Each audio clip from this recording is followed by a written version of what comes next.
নারকেলের নাড়ু গুড় দিয়ে তো সবাই বানাতে পারে, চিনির পাকটাই বোঝা মুশকিল।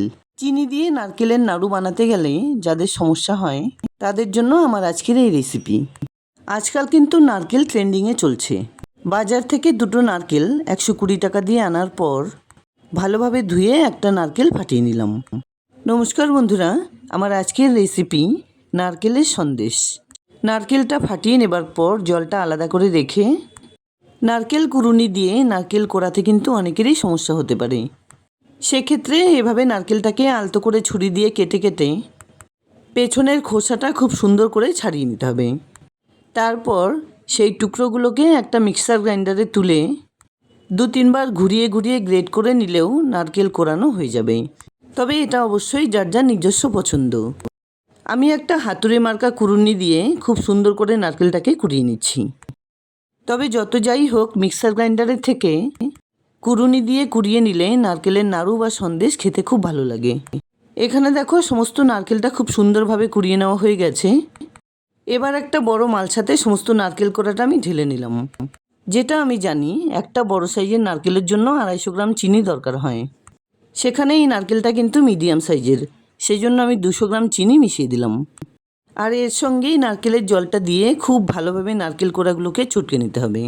গ্যাসে বা উনুনে বসিয়ে পাকানোর আগে যদি এভাবে নারকেল কোড়া চটকে নেওয়া যায় তাহলে কিন্তু নারকেলের পাক আসতে বেশিক্ষণ সময় লাগে না। হাতে একটুখানি জল দিয়ে সেই জলটাও দিয়ে দিলাম।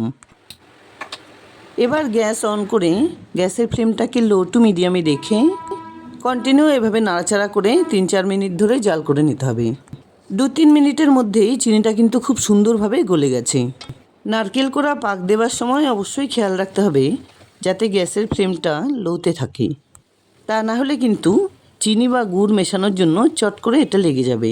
মোটামুটি 7 থেকে 8 মিনিট ধরে জাল করে নেবার পর এরকম টাইট হয়ে এলে মিশিয়ে দিলাম 3-4টে এলাচ গুঁড়ো আর সঙ্গে দিলাম 1 চিমটি কর্পূর। কর্পূরটা অবশ্যই গুঁড়ো করে মিশিয়ে দিতে হবে, তা না হলে মুখে পড়লে কিন্তু তেতো লাগবে। কন্টিনিউ নাড়াচাড়া করতে করতে জলের শস্য শব্দটা যখন বন্ধ হয়ে যাবে তখন বুঝতে হবে এটা ঠিক মতো পাক হয়েছে। কন্টিনিউ নাড়াতে নাড়াতে আগে থেকে ঘি মাখানো একটা থালা রেডি করে রেখেছিলাম। এবার এগুলোকে সেই থালায় নামিয়ে সঙ্গে সঙ্গে চেপে রাখতে হবে।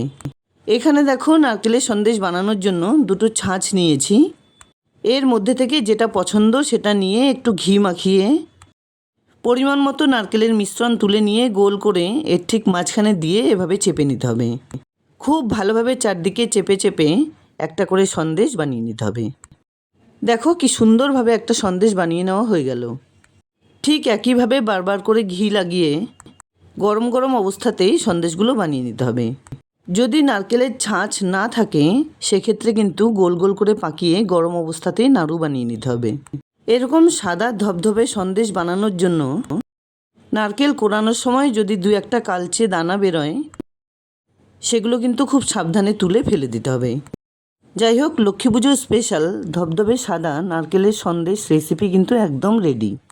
ভালো লাগলে লাইক শেয়ার কমেন্টস করতে ভুলবে না প্লিজ। আর এরকম নিত্য নতুন রেসিপি দেখার জন্য প্লিজ চ্যানেলটাকে সাবস্ক্রাইব করে পাশে থাকা বেল আইকনটা অল করে দিও। দেখা হচ্ছে নতুন কোনো রেসিপি নিয়ে। ভালো থেকো, ধন্যবাদ।